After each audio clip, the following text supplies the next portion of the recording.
Ya ukhonza uNkulunkulu ababexoxa nabantu, babona abantu ngamehlo. Well, it's your own choice. Ngimile futhi angiguquki. Akekho wazi umdala, akekho akambona kulinda kwela phansi. Sekukho umuntu ukuyikhethela. Akekho engimphoqayo, akekho engimbabysithayo. Ngikhuluma ngeli kamdala.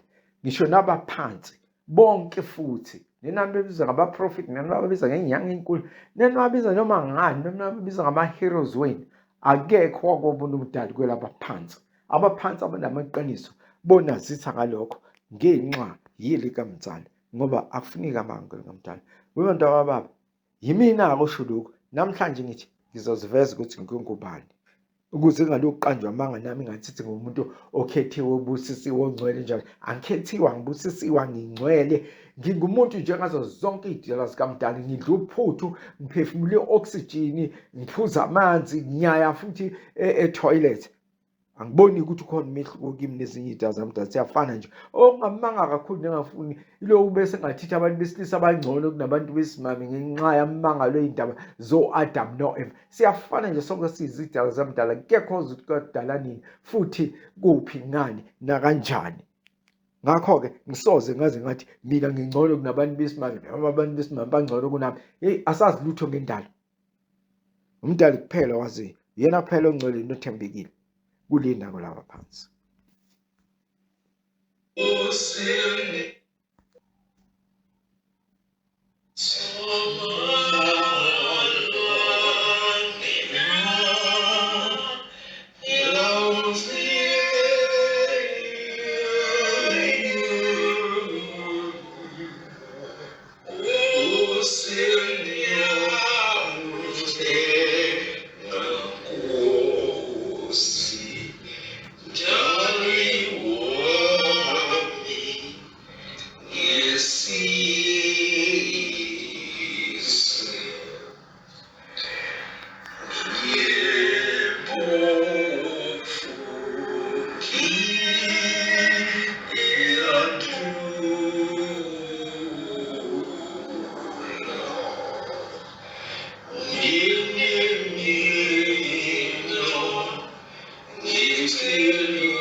Ngiyambingelela idina sikamdala. Lo elimbona la egqokile ingubo emnyama nguyena lo okhuluma ngeli kamta esibili. Wazalwa September 28, 1954 e-Alexander Township, maduze ne-George Scale, ngoba ugogo wayehlala nje ngothini ngakhona e-George Scale laba kungena khona ugogo wami uMasigoko kaKhafula. Loya okhuluma ngimkhombise yena ngikhuluma ngegama kaJehova, ugogo wami ozala ubaba yabo. Ngithe kuhle ukuthi ngivele kungabi sengathithi hhayi ngilomuntu othi isithombe siqale kusile singaveli isithombe sami. Lokhu ngiveza ngakona ukuze kusasa kungabi sekubakhona sengasekho izweni, sebakhona iy'thombe ezingasiko amaqiniso lakhe sibonile ubudididi okwenzekalayo ngoYoshua. Wena ungafuni ukuthi leli thombe zami ngokwabo lokhu ngokwendlela yabo. Akufuni ukuthi noma sengafa kwezizukulwane ezizayo bese uthi kodwa wayengubani lo muntu. Akusekho ngisho nje owashutha isithombe sakhe sona ngisifake ngalokho. Akusho ukuthi le ngubo engiyigqokile yenza ukuthi ngibe ngingcwele oyona i-salvation yami. No, that's not true.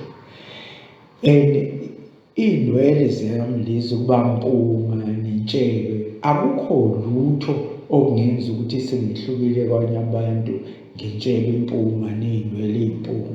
Iy'nwele nentshebe asisho lutho kumuntu ukuthi loyo muntu usengcwele unjani njani. Ngingumuntu njengabo bonke abanye abantu. Akunangubo, akunay'nwele ezingenza umuntu kuthiwe lo muntu usengcwele. Ngisho noma ngathi usumzalwane kuthiwa yamukela uJesu. Enye nje imbudane yokuthi wamukela lowo mprofethi wakho bese uba ngcwele ngokumukela yena. Asingadlali, asingaqali mama. Zihloniphe, uhloniphe abazali bakho namadlozi akwenu. Uguqe namahle kuphela kumdali kuphela ngesizotha, inhlonipho namaqiniso neqiniso lodwa. Ungaqamba mangangomdali, ungamqambeli amangomdali. Ungamakheli wabo umdali, ungamakheli imbangi umdali. Akekho wazi umdali lowako wakhuluma naye kuleli nakwelabaphansi. Akusilo-ke iqiniso kubo bonke abathi bakhuluma nomdali bangabaqambi mama. Asebafa nabaphilayo akekho-ke wabona umdali nowakhuluma naye nomaziyo. Angakhulunywa nje amanga amaningi-ke wena kukumuntu kuyicabangela ukuthi lokhu abakushoyo ngumdali ngempela babambona yini umdali. Akekho owazi umdali. Kuningi-ke nje okwalandelayo ngoba leli culo leli laculwa ngudadewethu owashona ningakazalwa, inkosazana kababa udadewethu uMakhosazana. Mangibuza usisi uMavis Wells uthi washona ena 4 years. Ngokuzwa ngomama esaphila ukuthi wayesekwazi nokucula lamaculo ethanda leli culo. Okunguyena-ke owenza ukuthi ngihlangane nenkosazane uNomkhubulwane nabomama bawo-8 ababegqoke it's like utshani wamacembe abakhuluma language engingayazi phansi emgedeni wenkosazane uNomkhubulwane. Empeleni i-mermaid, angithi khona i-merman ne-mermaid, i-mermaid le. Engeke lo ngishona lena le yona like uma wabona i-colored but not very white, elinezinwele ezinde eziye zishaye eqolo. Anyway, ayikhulumi-ke inkosazane, thina amaZulu sithi inkosazane. Maningi amakhosazane, ana different shapes, sengisho kuyikhala in everything. Kungeke ndalo ngokaMdali angazi lutho ngakho ngizokhuluma engikwaziyo ngoba nenkosazane isitazi kaMdali. Ayikwazi ukukhuluma ulimi lesiZulu noma yiluphi olunye ulimi kuphela iyabhonga bese udadewethu atolike ukuthi ithini. Angeke ngenze ngiqamba amanga ngithi inkosazane uNomkhubulwane yathi kimi nesiZulu. Le culo ngokwaseKhatholika ngoba nami ngabhabhadiswa eKhatholika St. Peter's and Paul Cathedral eGoli. Ngoba nobabami nabazali bami phela babesonta khona eKhatholika. Abhabhadiswa wakusewufana during that time. uDennis Hale ogcine sewu-Archbishop wamaRoma eSouth Africa.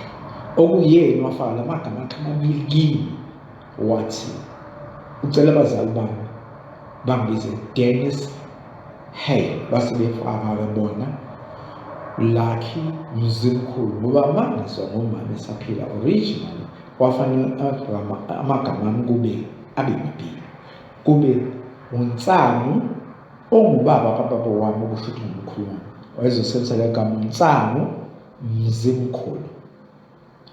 Welile uyazi nabo abazali bethu umfundisi Ntsangu wawento engafuna ngale.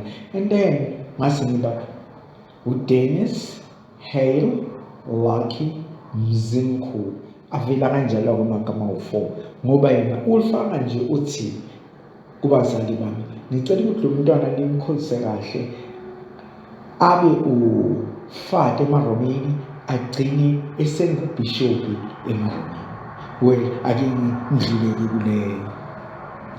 Angithandi bese ngiyitusa ngithi lokho kwase kuyi-prophet nani into eyenzakale ngo-1954 libhabhadiswa.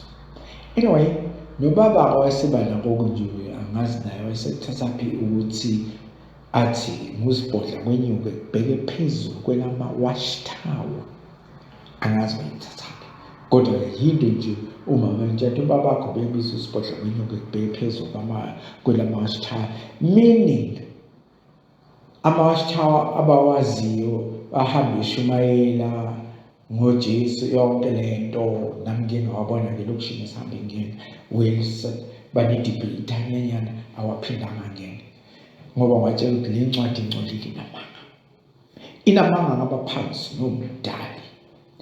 Well, kuningi kakhulu nasesikolweni ngase ngaboshwa angiqala ukwenza kanje engisho ukuthi-ke lolu dumo kuyoba lukaMdali kusiyona lami, angisiyena umprofit, angisiyena umfundisi, angisiyena umthengisi, angingcwele, angibusisiwe, ngingumuntu nje ohlupheke, okhule ehluphekela nasekhaya sasihluphekela ngoba washona ngo-1962 ukungena kwami esikolweni umama wazibambela kanzima bonke abakhulu eSouth Africa bayabazi lebo buzima ngayenokukhuluma ngabo kakhulu lapho umzali esale nabantwana kade kusebenza indoda umama engasebenzi then umama sezoqala ufuna umsebenzi asazi. Anyway, it's a long story, a history and the name. Kuthe mase kuqala ukugcwaliseka ezinye izinto ezazishiwo ngiwumntwana seqala manje ngingena izibini ngigede phansi esizibini ngihlangana namakhosi emifuleni ngoba phela lokwenzeke emzinyathi kwenzeka eNkomolwane kodwa emzinyathi azange phansi egetseni ngangena phansi ngigedile eNkomolwane eVryheid ngibuye lapho ngongena phansi olwandle eSodwana Bay ngibuye lapho entabeni esivume ngifike ngihlale khona ngize ngikwazi ukuxhumana namasistela la ecula uTatum Eagles. Umubhekisisa kune-influence yamakhatholika lapha ngoba nalo leli culo leli ngiqale ngalo lamakhatholika. Maliculo ekhatholika noma udadewethu lucula lithi Maria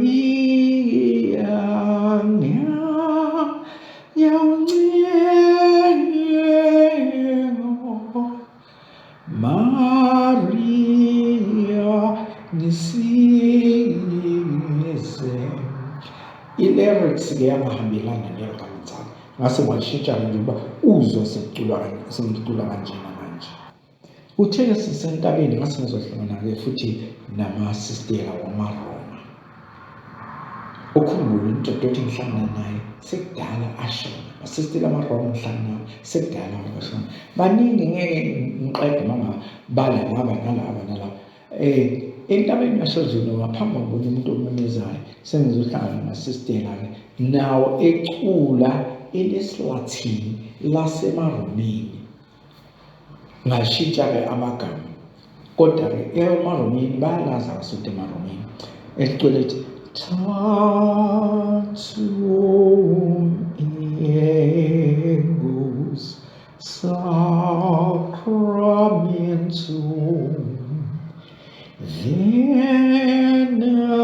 Veneremus Elia et anticundo Cumentum Noves edari trio. Engiveza ngalokhu ukuthi ngizalelwe khona enkolweni ekhatholika laseRoma ngaba isikhonzi ekhatholika laseRoma. Uyayizwa i-influence yokuthi ngibile emaromeni ngiqamba ngithi abangakhona sindile ngoJesu ngoMaria ngoNkulunkulu ubunye ukuthatha okucebileyo. Angifuni ukuqamba bese ngathi elikamdali liqhamuke nje ngingazange ngangena ekhatholika lamaRoma. Ngoba-ke nami ngisesikhonzi wakhona phela njengomuntu noma njengomfana amaculo engangiwathanda khona kuthiwa iy'ngoma zikaZakhariya ikakhulukazi lena ekhatholika bayicula ukuthi umphefumulo wami uyidisa inkosi. Noma ngingashintshile amagama ngenxa yokuthi amagama ahambelana nelikamdali kodwa amathuni ngawabamba. Ngiveza lapho ukuthi akuzange nje kube uqhikhowe osuqhamuka nje sengiqhamuka nelikamdali ngoba ngaleso sikhathi ngisikhonzana ngithanda ukukhonza kakhulu ukulicula yileli lithi kodwa manje sengicula ngenye indlela phela sengisho i-lyrics eshintshile. Umphefumulo wami usuzuyidisa inkosi nomoya wami awethaba ngomdali wami ngoba ungenzele umsa wakhe lizwele ngeqiniso izwi lakhe. Yingakho-ke ngiyakubeke ngithi nomkhulu wami uThomas wathi umhlangana nomuntu omemezayo entabeni yaseBergville wasethi ubone uJehova. Iba khona le influence ye-basic yakho ye-religion, ukuthi uqale kuyi-religion noma usuphuma njengami sengiphuma-ke kulama-religion wabiza nawo amabhayibheli ukuthi iy'ncwadi ey'ngcolile. Kodwa kukhona lokho ukuthi ufike wavuleka amehlo khona, uma uvuleka amehlo kwabanye avuleka kancane, abanye avuleka kakhulu. Asevuleka kakhulu-ke ngey'ndlela ney'ndawo engihambe kuzo, yonke le nto nokushaya ngaphezulu, konke nje lokhu engingachazwa ngakho ku-introduction. Angifuni bese ngathi ngikhethiwe kwase kuba khona ukuthi nje hhayi amakholwa ini. No, i-influence eningi nengifundiswe yiwo amaRoma. Angikhulumi ngamaRoma aphilayo, ngikhuluma ngamaRoma asenama-spirits. Ngikhuluma ngaye uDennis Hale, lo engiphethe igama nesibongo sakhe, Dennis Hale. Ngikhuluma ngoSaint Nicholas, ngikhulume nangawo amasisteri okuyibona abanenye influence ukuthi leli bhayibheli liyincwadi engcolile. Bafele khona bekhonza, ngizothi nabazali bami bafele khona bekhonza. Kodwa-ke mina 1970 bathiwa phuma laba belungu abakhuluma iqiniso neqiniso lodwa, ngimi kaMdali nabaphansi. Into-ke enye engayibona ithanda ukuba umahluko ngekhatholika lakudala, ngazi manje ikhatholika manje ngoba phela mina ngigcine ngo-1970. Isizotha esasiba khona umuntu waseNewcastle, uyazi wayesonto emaromini noma wayekavakashi nje eSt. Louis, hhayi St. Louis le manje esiyaba isikolo, akhuluma naye ngiSt. Louis le ndalo kwakhona namabhoda ahlala namasistem ephezu komfula incane. La ngabona khona inkosazana uNomkhulane. Ake ngidlule lokho ngasemathuneni wamasistela, ngoba phezu komfula kukhona amathuna wamasistela nengane yakwethu ilele lapho. Kodwa leyo ndawo seyathenga manje ama-Muslim. Yabona izinto ezishintshe kakhulu kwakhona lapho kuleyo ndawo. Anyway, mntaka baba, lokhu ukudlulisa nje ukuthi ngize ngiyobona umuntu omemezayo kusuke lapha kwayale ngize ngiyofika Vryheid, nami ngingazi ukuthi ngihlangana kanjani nabangamazibuko, ngoba lokho ngikuthole emva kwesikhathi ukuthi ukhokhokazi wethu wayegane umkhulu, not umkhulu, ukhokho uVundla kwakungunamazibuko. Engazi ukuthi ukhokho uKhondlo useza kanjani uyingane yakaSibiya, ngoba lokho kwakade kuba nomsindo nabantu bakamazibuko. Ngabona ukuthi no, angihlehle phela, ngoba iziziba nabahlala eVryheid bayazi izaziziba zibizwa ukuthi iziziba zikaKhondlo, uKhondlo wakamazibuko. Ukhokho wami khokhokazi owami kwakunamazibuko. Ukuxhumana kwabaphansi beze kumzukulu wabo kuyinto le nami engeke ngayichaza ngoba ngazi kwenzeka kanjani. Kangangokuthi noma futhi ngiphinde ngibala ngapha manje, wakunini umama uzalwa uMabunini, mina umama wami owakaShezi, mina ngowakaSibiya. Kuba khona lokuxhumana, ngizothini, kwabadala babexhumana phela noma beganiselana, phinde noma sebekwela abaphansi kube njalo futhi, ngoba umama uMashezi ozalwa uMakunene, kodwa ugogo kamama wami kwakuwuMaNkosi ogane ukunene. Yingakho sibizwa manje sekunabaNkosi abangayidlimvu, abokufela nayo ikhopho njengebhadli bhatuni yanthambolanye wahlaba umzundane unyasi okunyasayo. Kusho phela lapho sezengena uthawuphake niyazi-ke kithina maZulu kuba nalezo zinto Thakazelo njengoba bayethi sibhodla kwenyuka kubheke phezulu kwalama watchtower. Yilapho-ke manje sekungena khona uGog Masigubhu kaKhafula, uKhafula ubabakhe ukunene. Lo wayengene eJobskei, aphume eJobskei ayongena olwandle eThekwini. Mina sengihambile-ke le mifula engiyibalayo kimi, angizange ngene eJobskei. Sengisuka lapho sengiyongena olwandle eSodwana. Angikhulumi ngokungena olwandle okude nje, ngikhuluma ngokuthi likuthathe kube phansi, uphefumule phansi emanzini. Uyale into engayichaza le ndaba ngicela ukuthi ngidlule kuze.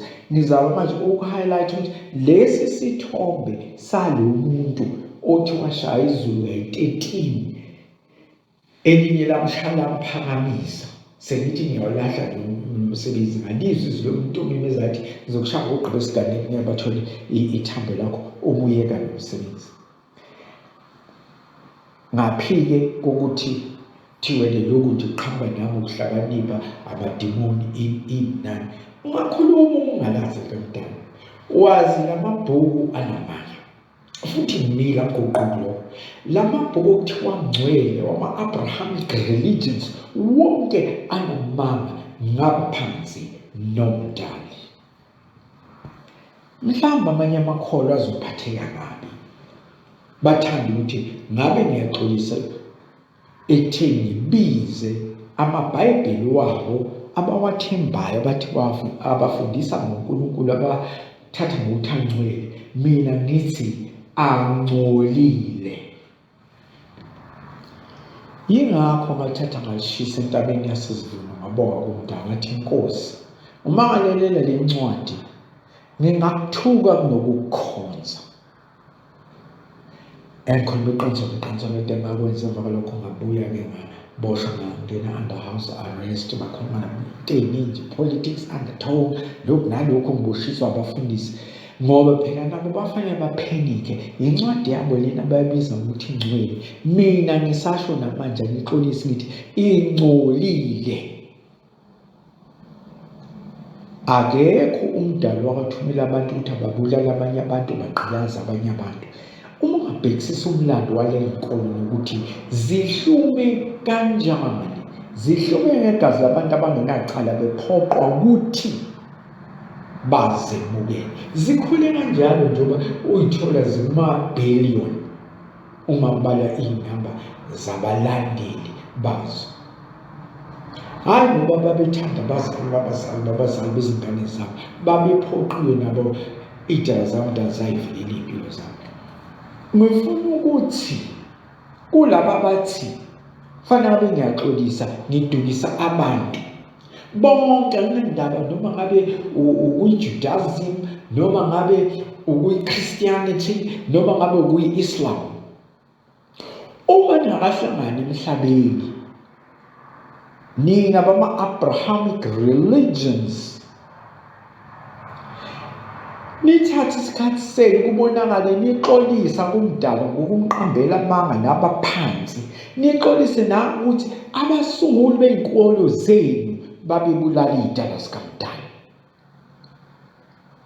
Ngiyelo ngishilo ukuthi ley'ncwadi zenu zingcolile, zinamanga ngabaphansi nomdali, zinegqabo lenkohlakalo. Anikwazi ukuxolisa umdali. Senibona ukuthi abasunguli bamabhuku wenu enithi angcwele babegcwele inkohlakalo. Okusho ukuthi nani niyayisapotha le nkohlakalo ukuthi kwakufanele babe nezigqila, kwakufanele babulala abanye abantu, kwakufanele baqambele umdala amanga, bathuthunywe wuye ukuthi babulala abanye abantu. Nazi kahle amaKristu ayibiza abantu ngokuthi ama-heretics. Ake ngiqale nje ngawo amaJuda. Ababiza abanye abantu ngokuthi ama-Lochnism. obani ababulala abantu eKhenana bethi iKhenana balinikwe uJehova uNkulunkulu wabo na?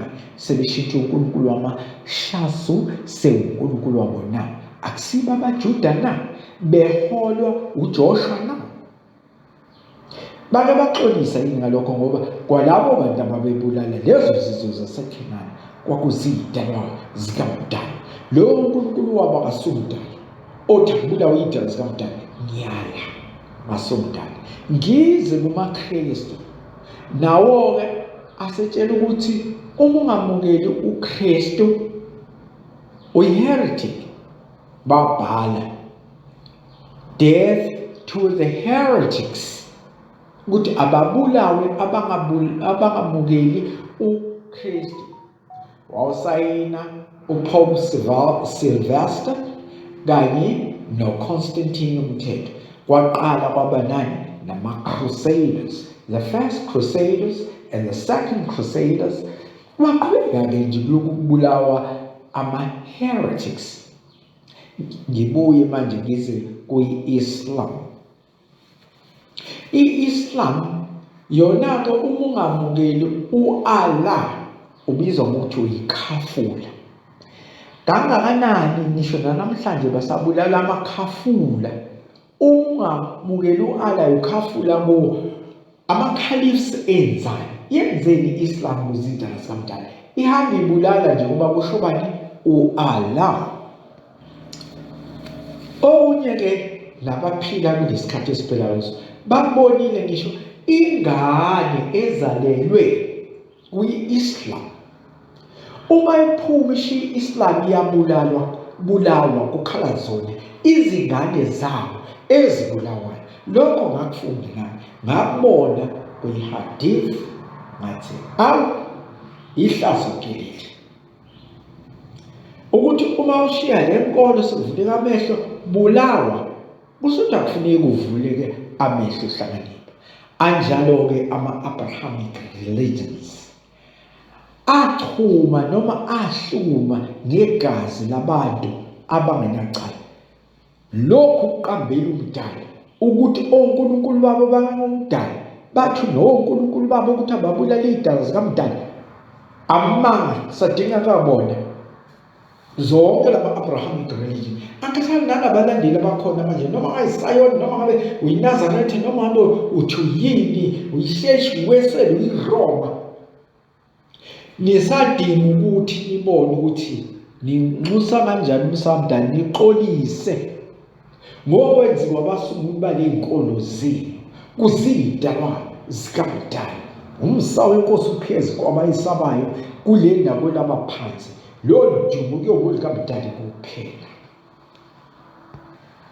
Kungakho-ke mfundisa ukuthi ngoba nami ngokwami angiguqi nawo yedwa uNkulunkulu owake waxoxa nomuntu kuthiwe ngumprofethi noyedwa, ngoba lowo uNkulunkulu akasiyena umdali, wayexoxa nalowo mprofethi wakhe amthandayo, ngoba phela bangabakhethiweyo abathandiweyo balowo uNkulunkulu. Nalowo uNkulunkulu baningi nalabo uNkulunkulu bakhona. Ngakho-ke ningazondi, ngifundisa zona izimfundiso ukuthi ningabizi noyedwa uNkulunkulu manikhuleka. Ngcono nithi siyabonga Nkosi yami, nalowo Nkosi yami ebeqondiswa kumdali ongaziwa umuntu, ongakaze akhulume namuntu kule ndawo labaphansi, umdali ongakaze athuma mprofethi ukuthi akubulawe abanye abantu kukhuliswe inkolo yalowo mprofethi. Umdali ongenabhuku okuthiwa lingcwele, alikho ibhuku elingcwele. Onke lamabhuku angcolile. Angizukuma-ke ngithi ngilinda amaKristu ngoba nawo iwona oqala ngophisa ngangena under house arrest. Akusindaba entsha le, indaba endala. Kodwa ngeke ngathi ngiyazama ukuthi angahambisani nawo. Mangibona wona ukuthi no, awayimisela, asahleli kulokhu intando yawo uNkulunkulu bawo abaxoxa nomdali. Ngithi akekho wakobona umdali okwakhuluma nomdali kule ndawo labaphansi. Niyazi nifundile ey'ncwadini zenu enithi zingcwele kimi ezingcolile, ukuthi umdali wayenikelelwa ngotshwala ahlatshelwe lo mdali wenu, labo mdali benu bahlatshelwe izimbuzi, izinkomo, amakameli, kuningi nje labo mdali wenu, kwaze kwafika lo munye umdali wenu ozinikezele yena ngegazi lakhe eyinikezela kumdali. Iyaconfuse le nto le. Lokho kungokwenu, ngegazi lakhe wayinikezela. Niyayazi le ndaba yini yobunye obuthathu obucebileyo. Umdala akanikelelwa lutho, akho mpepho ungashiselwa umdala, akho gazi la mbuzi, la nyoka, la muntu, la nkukhu, la mbongolo, la xoxo, la ngulube ongathi uzonikela ngalo kumdala, ngoba konke kungokukamdali. Angikhathali-ke noma ngayiphi enye religion ethi kunikelelwa kumdali, kodwa understanding nina niyelaba phansi ukuthi umnikelo lo wawenziwa wawuyinto ephakathi kwabaphilayo nabaphansi. Ngesinye isikhathi ngiyoza ukuchaza, ngiqhubeke kakhulu nalokho, kodwa ngiphika lokuthi khona into onikela ngayo kumdali. Ngamanga nalani ukuthi fanele ukhiphe okweshumi onikela ngemphefumulo wakhe, ngemali yakhe, ngoba phela i-evolution. Uma izinto seyishintsha manje, okay, hayi ngoba wanikela ngegazi lakhe uJesu, thina sesonikela ngemali, alisadingeki igazi elinikela imali. Many a times ngibuzile ngisho ngisafunda isikolo kwakungixabanisa nabothisha nama-Sunday school ukuthi i-akhawunti kalo nkulunkulu konikela ngemali isingakanani. Ake ngikhombise abalandeli benu, abazalwane, amakholwa ukuthi isingakanani le mali na okweshumi kwaJehova na, ngoba kade kufakwa. Lelo bhangi linamalini, at least i-Vatican nayo inalo ibhangi layo kuthiwa i-Vatican Bank. Ngiyacabanga nayo kuma-trillion, kodwa futhi ngabe isiyaqhuma sekungaphezulu kwama-trillion, ngoba nakuyi-indulgence kwakunikelelwa kuyo futhi i-Vatican Bank. Lokhu ubugebengu obunzulu bokuqola abantu iy'mali zabo, nithi umdali unikelelwa ngemali, niqamba amanga ngomdali, bese nithi abayeko ukuhlaba benzele abazali babo, ngoba ngisho ngathi ukuhlaba nonikela ngey'mbuzi nani notshwala kuphakathi komuntu namadlozi akubo, akusikona okamdali. Siyakwenza lokho, ngikhulumile ukuthi bahloniphe abadala abaningi. Angifuni bese ngithi kunikelela umdali, bese uzwakela labo-pastor bencwadi engcolile but hayi manje ninikelela kuNkulunkulu ngey'mbuzi. Ube ukuthi lo akazi lutho wasena ngokwakhe, kodwa ujahe ukuthi uwupastor khona azonikelela le mali angayifaki ku-akhawunti kaJehova, le eyondla yena nomzi wakhe. Ubuqili lobu, ubunyoka lobu. Ningaphinde nje nithi umdali unembangi usathane eyinyoka. Bonke kudaliwe ngokamdali. Umdali akanayo imbangi, akekho futhi owazi umdali.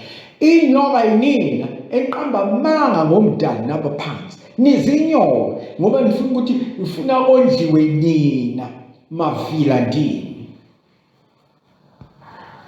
Nicutha iy'dala zikamdali, nishisente lokugcina lo nithi umunikela kakhulu uzobusiswa kakhulu, umunikela kancane uzobusiswa kancane, uma unganikeli zero sibusiso kuwe.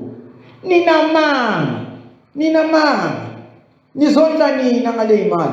Uma mina nginamanga, vezani i-akhawunti kaJehova la ngingena khona le imali kuNkulunkulu wenu. Ninamanga, ivezeni nivela ku-TV, ngoba lapha ku-TV niveza ama-akhawunti wamabhangi ala emhlabeni. Nayi i-akhawunti number yami, nanti ibhangi lami, nikhohlakele.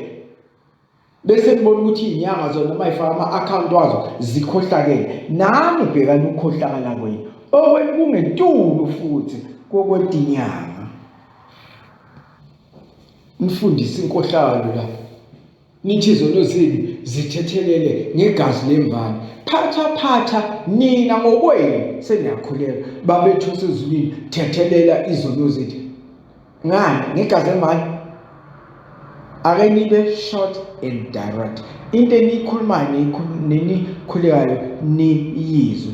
Kakhulukazi namaRoma, nibuye futhi nikhuleke kuMaria ukuthi angathetheleli izono zethu. Ake nibe namaqiniso. Nitukisa izingane. Niyasitukisa ngempela, nitukisa iy'ngane. Ichilo lento, ilumbo lento le. Abanye mabefe empini angeke bajeze uyofika uMahumedi abakhulumele ku-Allah ababulali. Kugcwele iy'poka namhlanje ey'khuzwa yini ngohlala yenza abantu lezi zinto ey'wrong bese ziyapoka, ningaboni lutho nokuthi ziyapoka, ningazi nokuthi nizokwenza njani. Even noma senibonile kugcwele izipoko and anikwazi ukwenza lutho ngazo. Ngiyadabukisa-ke ngoba kophasta sebesebenzisa iy'poko ukuthi kugcwale amasonto wabo. Uyayibona le engifakile la? Umhlolo kuma-mega churches. Umhlolo abantu ababona kahle ukuthi badlala iy'poko kwa-ektha kwabo esontweni. Ngikhuluma ngabalandeli kuthiwa glory umoya ongcwele. Abakwazi ngisho nokubona ukuthi iy'poko zabantu ney'poko zey'nyoka. Kwanina amakhola nizimbulu. Yonke into esiku-glory umoya ongcwele. Ake nihlale phansi niyi-observe le nto yini. I-observe not because mina ngike ngayisikhonza emaromini ngabona isizotha nenhlonipho mase kukhonzwa uMdali. Yize bona bekhonza uJesu Kristu ukuthi yamukela uKristu uzothethelela. Cha.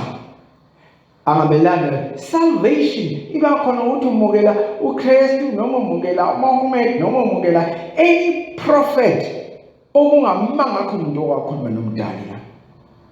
Ngithe zihloniphe, uhloniphe abazali bakho namadlozi akwenu, uguqe namahle kuMdali kuphela ngesizotha, inhlonipho namaqiniso neqiniso lodwa.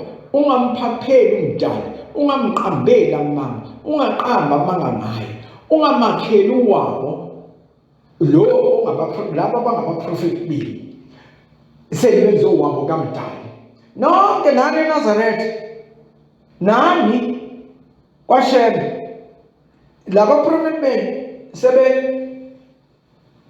owabo kaMdali. Hayi kahle nini bantwana bami, anithi ukudamadamu uqina. Sewukuqina izinto zinakala nje ukuphapha. Futhi ke nonke nikhuluma ngoSathane oyedwa oyimbanga kaMdali. Noma ngabe nimpronounce kanjani ithi Sathane noma Shatan, whatever pronunciation enisenza, as long nithi uMdali unembangi. Inkohlakalo le, akekho wazi uMdali. Wabona uMdali ukuthi unembangi, uMdali wadala ukuthi abe nembangi yakhe. Noma ningazama ukuthi nipholishe kanjani nithi hayi uIblisi azange ukuguqa kuAdam, noma nithi hayi uDraco waqoshwa ezulwini bela noMichael. Zinganekwane lezi ezimilisa impondo emini wabantu abakababa. Bayapoka abantu namhlanje. Obaba bafele emanyaleni futhi nini nabaphoqa ngempi ngodlame ukuthi ababukeli lamanyala enabafundisa bona. Hayi ukuthi kwakuthanda ey'nganeni ngoba sikhule khona, njengoba ke ngasho ngathi ngase ngithanda le culo eCatholika kodwa ngase ngiyishintshe lyrics yayo. Sengikholisiwe phela ukuthi hayibo hamanga lezi ncwadi. Akho incwadi engcwele ingakho ngathatha ngayishisa entabeni yasezulu ngabonga kuMdali. Lo dumo kuyobona kaMdali kulini ngoba lapha phansi umsawa inkosi ube phezulu kwabayisabayo. Ngibonile ziningi indaba zikaMdali esezowashisa lamaBhayibheli ziwadabule ngathi amaqiniso ohlala obala ngelikaMdali kule nakwelaba phansi. Bawaxebhula nje bawanephuza nje abantu amehlaba asevulekile asebephumile kule nkuni eyafakwa ngodlame kukhonza labo uNkulunkulu abeza nabaprofeti babo. abonkulunkulu bamanga, abonkulunkulu abafundisa ukuthi akuzondwe, kubulawe izidalwa zikaMdali, zigqilazwe izidalwa zikaMdali, abesimame barejwe, onkulunkulu abafundisa i-rape. Yingakho pastor be-rape kangaka benza lokhu okwakwenziwa abasunguli bey'nkolo zabo. Namhlanje senirape ngokweqile-ke manje, nilala nabafana nirape abafana, nirape amantombazane. Angisazi-ke mina.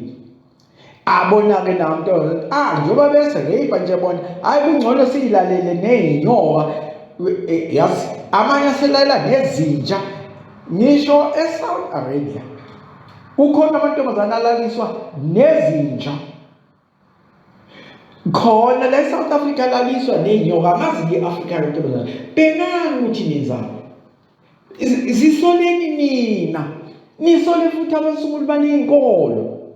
Ngithe kelini-ke nje isikhathi nixoxe ukuthi konjani ngaxolisa kanjani kwelikaMdali, ngoba abasunguli benu babengababulali, nani nizikhohlakala ezireyiphayo ney'bulalayo ney'qola abantu imali yabo, zithi ekaMdali, kodwa ayikho i-akhawunti kaMdali eniyibeka obala, bayibona abantu cha le iya kuMdali.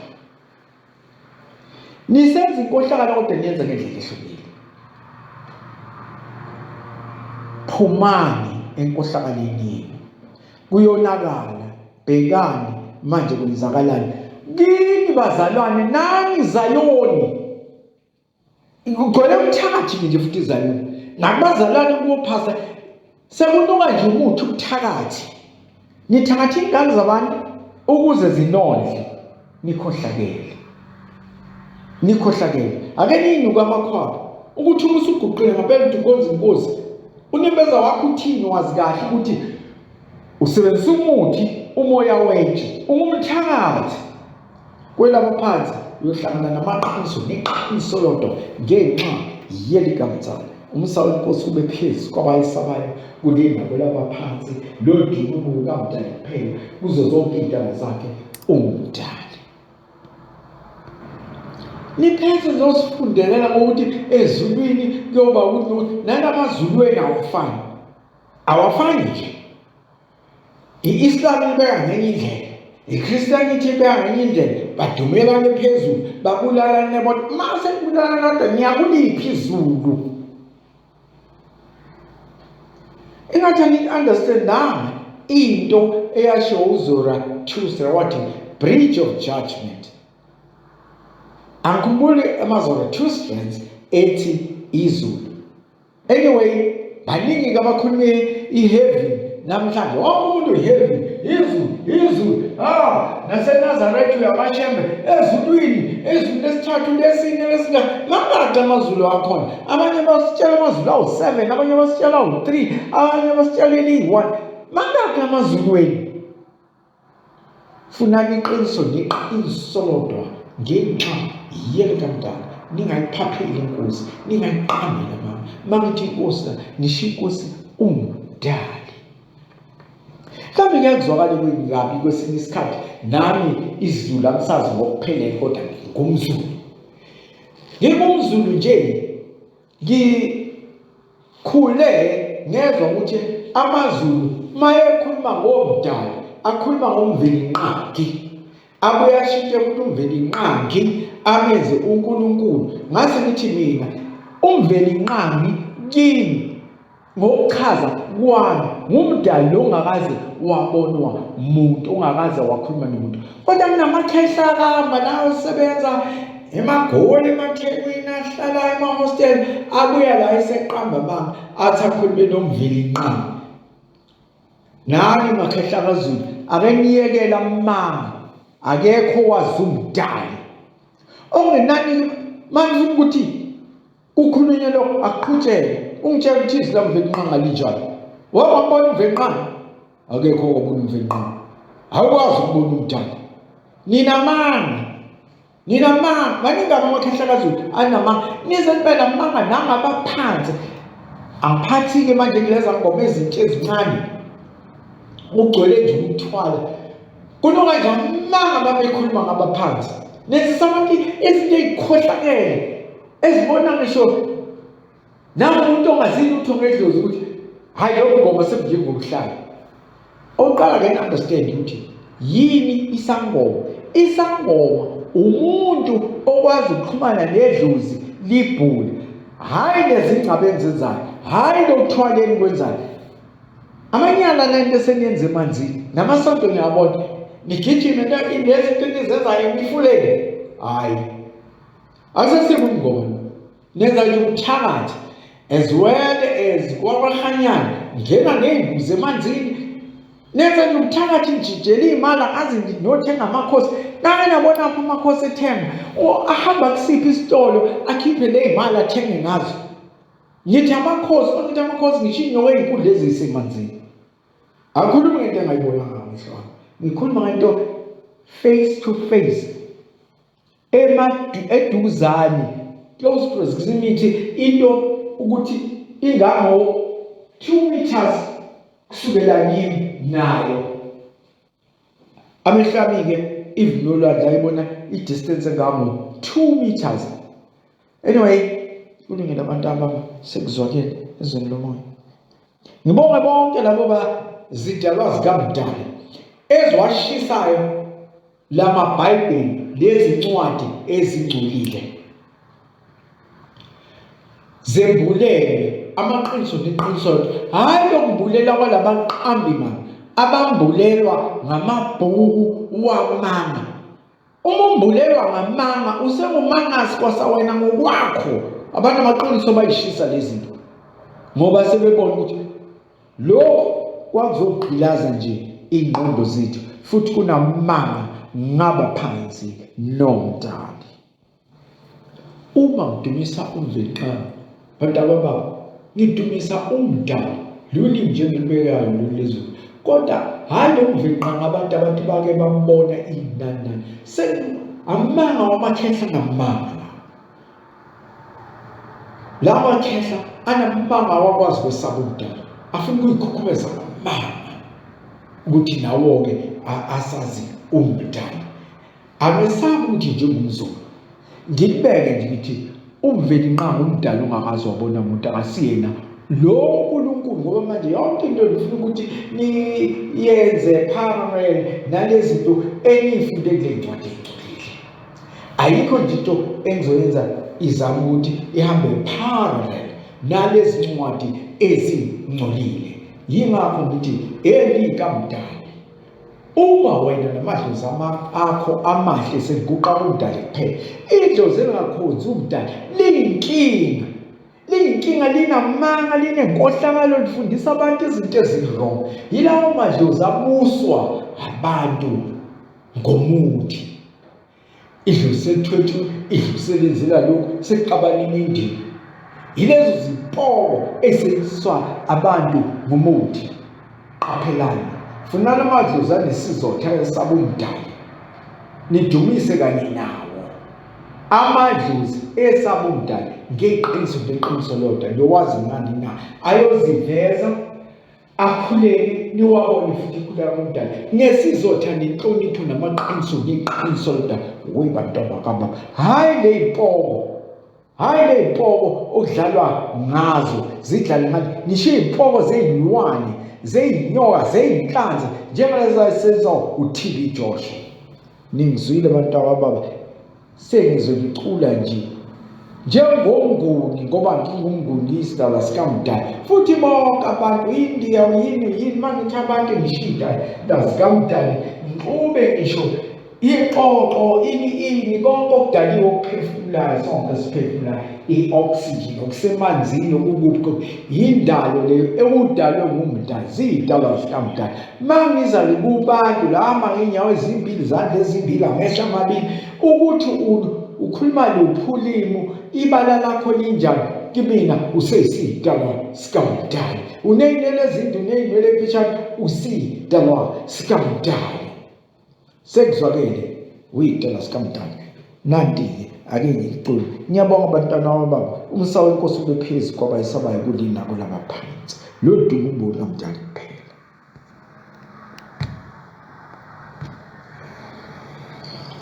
Yeah.